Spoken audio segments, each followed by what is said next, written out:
Since the incubation of Motivate Me in 2010, it has really been a long journey, an inspiring one and an enthralling one indeed. Even now, every day fills me with wonder and awe. You know what? Sometimes people ask me, Akash, what is it that keeps you so excited about living life, training your students, and stay young and alive? I had nothing but a beautiful story to share with them. That story is deep rooted in my heart, and I'm sure listening to that story would not only give you an entirely new perspective about the journey of your life, but also you might discover the keys to your success. I'm going to share this story in Hindi as it rests in this form in my heart and I narrated them. एक बार की बात है, एक गांव में एक साधु रहा करता था। उस साधु की एक ख़ास बात थी कि वो साधु जब भी नाचता था वो बारिश करा सकता था। अब गांव के जो लोग थे साधु महाराज की इस स्पेशलिटी की वजह से, इस टैलेंट की वजह से बड़े खुश थे, क्योंकि उन्हें फसल को लेके कभी कोई परेशानी नहीं होती थी। वो जब भी परेशानी या ऐसा सूखे का माहौल होता था वो साधु महाराज के पास जाते थे और बारिश करा लेते थे। इसकी वजह से साधु महाराज गांव में बहुत पॉपुलर थे।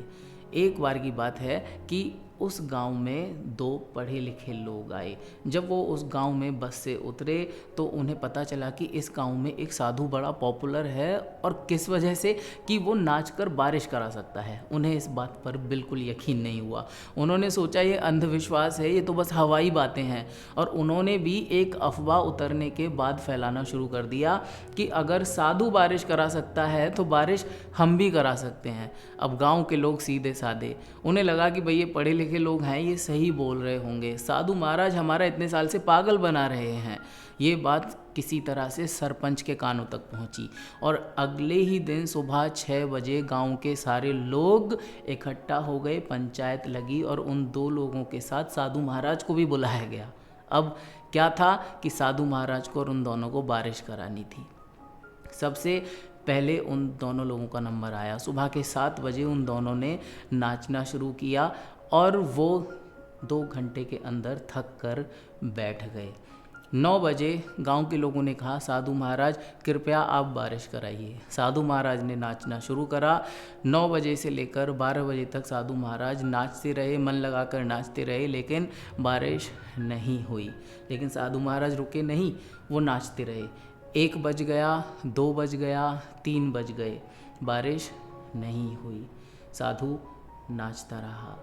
4 बज गए, बारिश नहीं हुई। 5 बज गए, बारिश नहीं हुई। गांव के लोग भी संदेह में पड़ गए। उन्हें लगा कि ये तो हमारा पागल बन रहा है इतने समय से, बारिश तो नेचुरल होती है, शायद बारिश नहीं होगी। 6 बज गए, बारिश नहीं हुई, और गांव के सभी लोग उठकर वहाँ से जाने के लिए तैयार हो गए। तभी थोड़ी ही देर में 6:15 बजे ना जाने कहाँ से बादल आ गए और बारिश हो गई, और बहुत ज़ोर से बारिश हुई, और सभी गांव के लोगों को यकीन हो गया कि साधु महाराज बारिश करा सकते हैं। और उन्होंने साधु महाराज का बोलबाला शुरू कर दिया, उनकी जय जयकार शुरू कर दी फिर से, और वो वहाँ से चले गए। अब रह गए तो वहाँ पर वो 2 लोग जिन्होंने अफवाह फैलाई थी। उन्हें अपनी गलती का एहसास हुआ। उन्होंने साधु महाराज के आगे नतमस्तक होकर अपनी गलती की क्षमा मांगी। साधु महाराज ने उन्हें माफ़ कर दिया, और उन्होंने फिर साधु महाराज से कहा कि महाराज कृपया हमें बताइए कि आपने बारिश कैसे कराई, ऐसा चमत्कार आपने कैसे किया।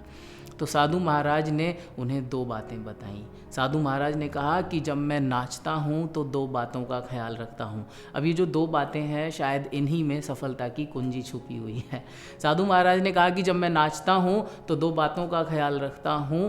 पहली कि अगर मैं नाचूंगा तो बारिश को होना ही पड़ेगा, और दूसरी, मैं तब तक नहीं रुकूंगा जब तक बारिश हो नहीं जाएगी। बस यही बात थी जो दिल में घर कर गई, और आप लोगों से इस स्टोरी के साथ कहना चाहूँगा कि हम सभी लोगों में भी कुछ स्पेशलिटीज़ हैं जिनके बेस पर हम एक ड्रीम अचीव करना चाहते हैं, कहीं पहुंचना चाहते हैं, और वो जो ड्रीम है कभी कभार हमको नेक्स्ट टू इम्पॉसिबल नज़र आता है।